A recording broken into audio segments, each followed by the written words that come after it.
صباح جميل من المزرعة ما شاء الله تبارك الله. اليوم الأجواء سحاب زينة، لكن اليوم عندنا طبخة بالمزرعة، طبخة بيض عيون، وإن شاء الله تكون مفيدة ممتازة. الطريقة هذه اللي راح أسويها الحين ترى ممتاز ما شاء الله. يلا حي ياسر. الله يحييك. هذه الطيور تسلم والله. هذا فطور أنا وياسر اليوم نفطر بالمزرعة الصبح. نشوف الحين بسم الله هذه الطبخة نبدأ. طبعا هذا زيت زيتون أصلي من المزرعة اللهم لك.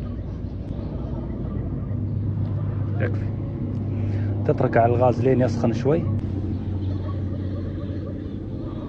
طبعا وزعنا البيض بالشكل هذا وزعنا عليها الجبن، بعدين نحط عليها الحين من الفلفل الأسود.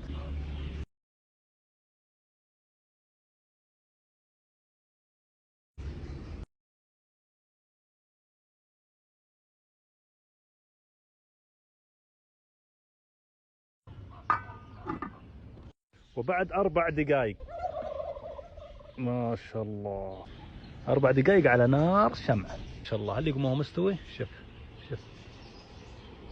ما شاء الله، شوف ما شاء الله تبارك الله. يا سلام على الشبه. صب لنا كاسة حليب ياسر، صب لنا كاسة. طبعا هذه بيضة تلوز شايفينها، هذه بيضة تلوز وهذا بيضة دجاج. تقريبا 4 حبات 5 حبات تعادل بيضة كاملة من الوز.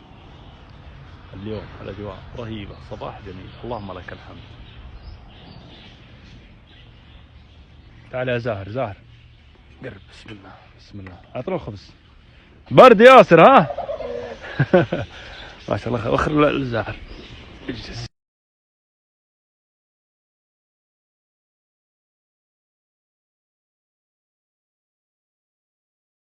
قالوا طبخة جميلة نبغى غلاية لونها ثانية.